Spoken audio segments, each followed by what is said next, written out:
Hello fellow garden lovers! This week I'm going to cover some plant profiles to help you plan so that you can get a rough idea about how plants grow, how they'll fit in a space, and how much and what kinds you can fit into your space. For those who are new to gardening, I think this is the thing that is the hardest. If you aren't familiar with growing things, it's hard to imagine and visualize how big will this plant get, what will it look like, how many can I fit in this square that I plan to plant in. It's hard to think about these things if you don't know for sure. So I'm going to try to give you a visual with some of my footage and pictures from former years, as well as some pictures from books that I recently got out from the library that I think would be helpful, and just try to paint a visual for you to help you kind of imagine and dream up your garden this year, which vegetables are best to be growing in a small vegetable garden. And then we're also going to talk about finding out what your priority is in the garden and identifying your limitations so you can grow the best crops in your small vegetable garden. So let's get into it. It is worth thinking about what your priority is before you do any kind of planning on which crops to grow.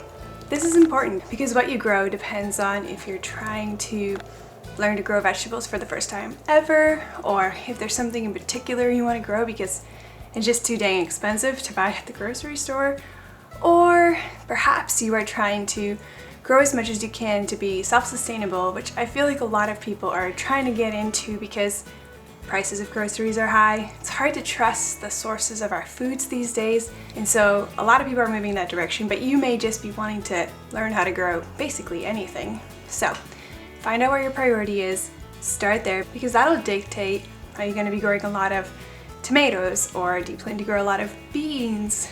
Really, it all depends on what you're going for.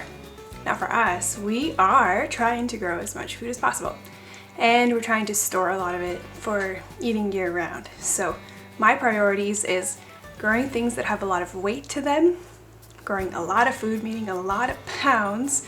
So I'm thinking potatoes, beans are in there, sweet potatoes, what else? Carrots, beets, heavy, weighty things so I can store a lot of pounds away in our pantry, and a lot of those things store really well, so that works for us. Now your goal may be different. You may be wanting to make your own tomato sauce because the tomatoes you buy at the store just don't taste good for your pizza, and so growing tomatoes may be your priority, and so you're going to be prioritizing how to plant and position your tomato plants optimally so you can get a large harvest of tomatoes and actually make tomato sauce.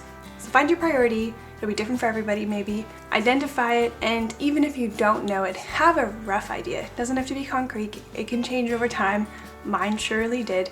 But have some kind of general direction that you're aiming at. Now that you know kind of what your direction is, the next thing to consider before you think about plants is, what are your limitations? Limitations may be things like how much room you have. So I'm constantly thinking, how can I use my space optimally? Other limitation to consider is light. Depending on which way your yard is facing, you may not get a full range of sun. Your yard may be in the shade, or your front yard may be in the shade where you have your garden spaces. So that's something to think about. If you are in an apartment, you may have a long period of the day where the sun is blocked because there's another building over there shading your balcony out, or whatever it may be. Think about how the light moves, and honestly this is so hard because we're always planting our gardens in the winter when the light looks different than it would in the summer, and really the best way to do this is a former year where you've spent the spring and summer and fall in a certain area so you kind of know how the light moves. Every time I move to a new spot, I go ask the neighbors, where is the sun in the summer? I want to know how it moves, and they give me a rough idea, and it's never really perfect, and I sort of just try to plan around that, and if necessary you can always move things next year, or if you're planting on a balcony, usually they're in pots and you can move those around. So you don't have to get it perfect, but it would be nice to have a rough idea. And it isn't going to be very different from what you have now. It may just be tilted slightly one way or another. But thankfully the sun is in the middle of the sky for a large part of the day in the summer, so most likely you're going to get sun somehow, as long as you're not totally covered by a giant tree that just shades out your entire growing space all day long. If that's the case, you're still not at an end. You can go grow a garden in a community garden, maybe even in a carport downstairs somewhere. I have even gone so far to think you can have some kind of trailer set up to your car that's parked on the street, growing crops there. If you're serious about growing vegetables and fruits, I'm sure you will find a spot somewhere on earth that you are going to make that happen. I even recently heard about a man, I think he's in Australia, goes around renting space from people who aren't using their yards. So there is endless possibilities. If you want to grow a garden, I'm sure you are determined and you will find a spot that would work with some kind of sun. The other limitation that is just important to mention, if you are growing in a balcony kind of situation, think about pots that are heavy with soil and water. If there is a weight limitation, you'll definitely want to consider that before making too many big plans to grow big things. I'm not sure about all of that, but consider weight if you are in that situation. Now that's about the only limitations I can think of, and maybe there's more which you can note down here if there's something else we should be considering. Helping other people brainstorm, that'd be great. Your comments are helpful in that way. But now that you have a rough priority you're aiming for, you know your limitations, let's talk about crop profile so that you can get a rough idea about how plants grow, how they'll fit in a space, and how much and what kinds you can fit into your space. For those who are new to gardening, I think this is the thing that is the hardest. If you aren't familiar with growing things, it's hard to imagine and visualize how big will this plant get, what will it look like, how many can I fit in this square that I plan to plant in. It's hard to think about these things if you don't know for sure. So I'm going to try to give you a visual with some of my footage and pictures from former years, as well as some pictures from books that I recently got out from the library that I think would be helpful, and just try to paint a visual for you to help you kind of imagine and dream up your garden this year. The seed packets also provide us some clues, like most of them will provide a little bit of information on the back saying to space your plants out a certain amount of inches or centimeters, depending on where you are in the world. That could be a helpful guide for knowing how big a size will be in its full maturity, so definitely use that. But I find I need just a visual of what the plant will look like and how it'll grow to really decide. So let's run through a few of the primary crops, and I'll cover some fruits and vegetables. Now I say fruits and vegetables because a lot of things we think are vegetables are fruit. So fruit are plants that flower and need to be pollinated to be able to make a fruit. So tomatoes, peppers, cucumbers, most likely they'll have a seed inside some juicy part of the fruit. Vegetables are root crops or leafy greens that just grow without making a flower. That's the best, simplest way I can think to explain that. So how I think about measurements and how I plan my crops, I usually visualize the fruit or the vegetable that I would buy at the grocery store. So let's start with beets. So imagine a beet from the grocery store, usually about 4 inches if it's going to be a really nice size. So I know I want to be giving the plant about 4 inches. So if I think about my growing space and my beds, I can think about how many 4 inches I can fit in there. And then usually you want to give it about a depth of at least the same, right? Like think about how thick a beet can be. That's probably generous. And then beets have a long kind of stem root, not much longer than the actual vegetable. So if I double that inside, 8 inches is probably a good weight, a good depth. If you're thinking about growing it in a container and you need to know how much room you need, that's probably plenty. And we can follow a similar thought with carrots, who don't get very thick, right? Like 2 inches is probably a good width on a carrot, but they can grow significantly longer than beets. So let's say 8 inches is probably good, unless you know you're growing a variety that grows really long.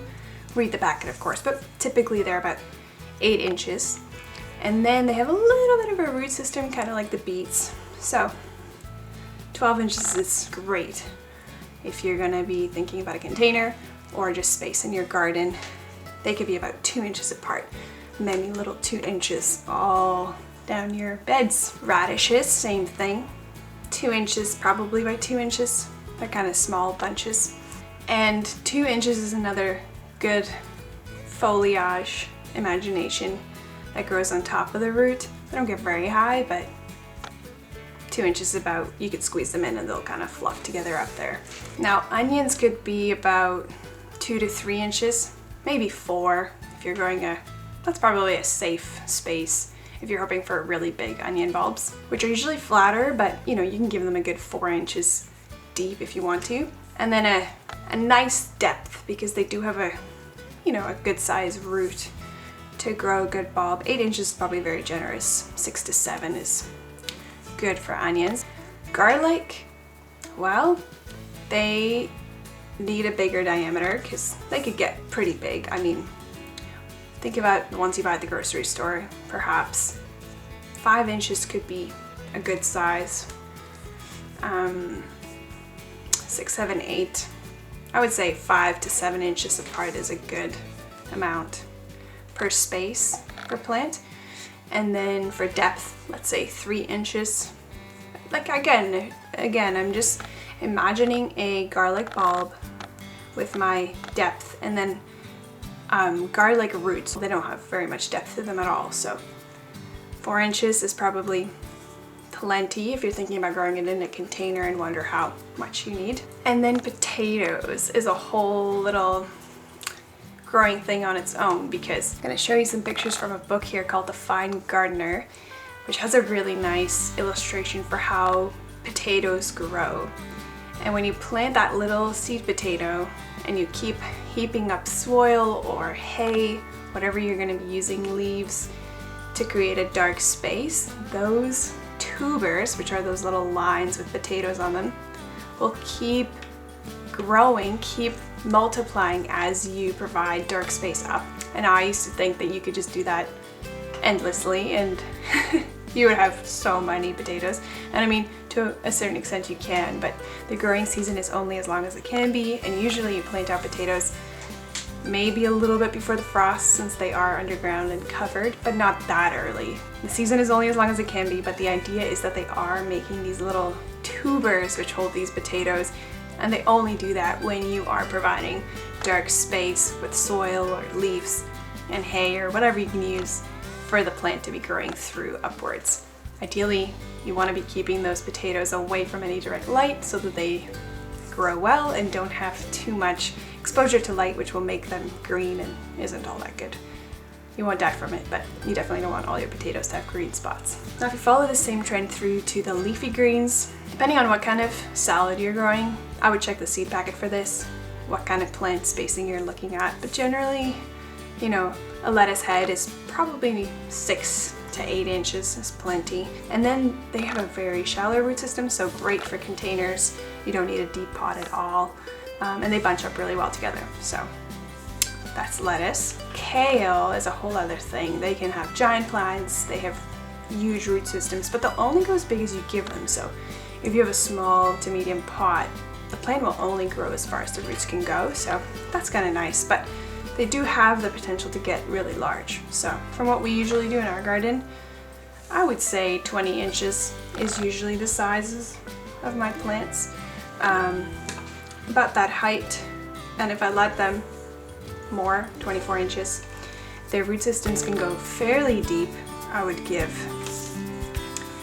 probably 8 inches at least to a root system, maybe 12 inches to be generous. And kale is great if you continue to harvest those leaves from the bottom and eating the smaller ones.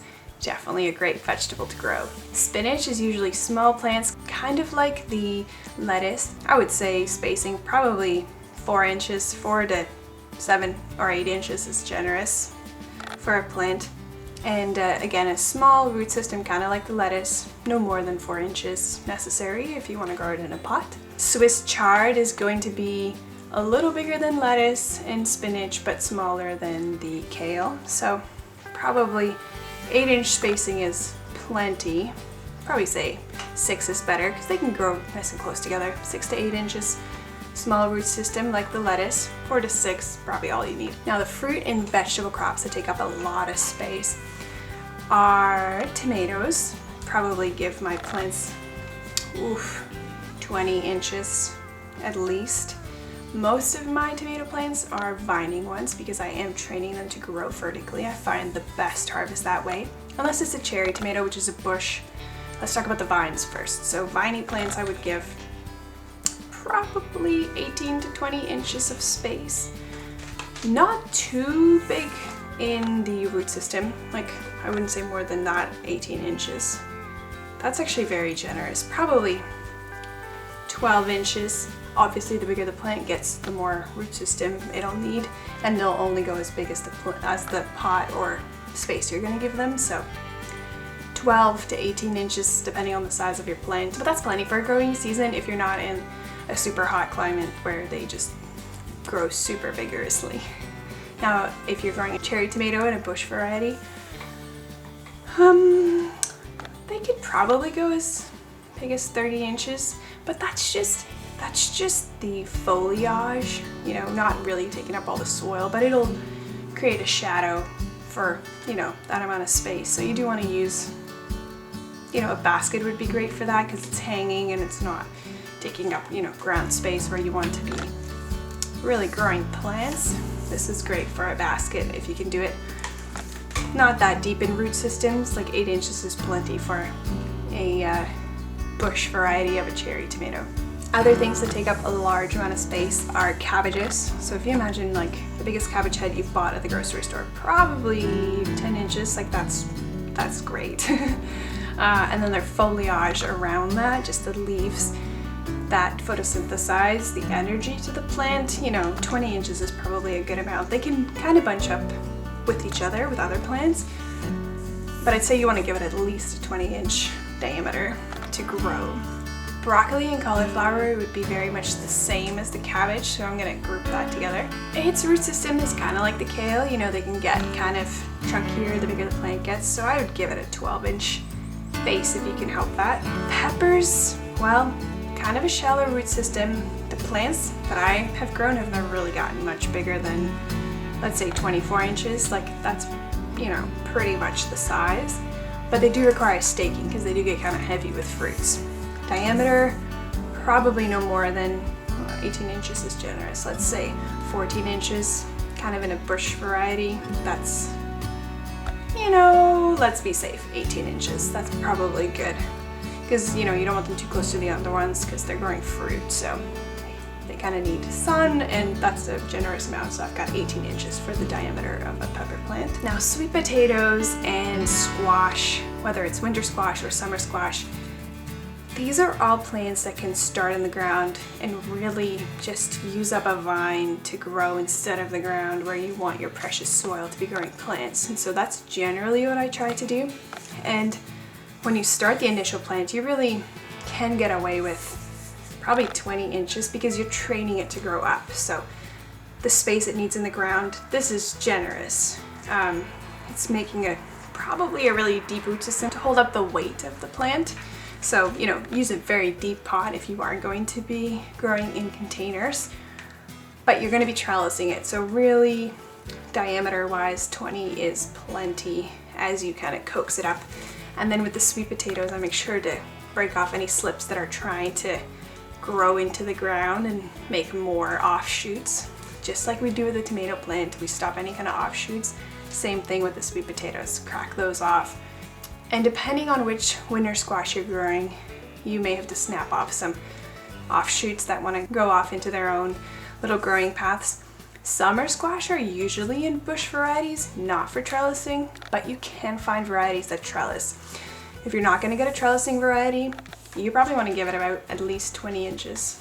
Some really like to take over 24 inches is good. If you're going to be growing a bush variety of like zucchini, let's say, that's a summer squash that could use, you know, a big space for their plant, and they get about this big. Yeah, and you're picking those frequently versus the winter squash, which you'll only pick kind of near the end of the season. Well, I hope those illustrations and measurements are some sort of help to you to imagine these vegetables that you're thinking of growing, what they'll look like, to imagine them in your space and if they'll be possible.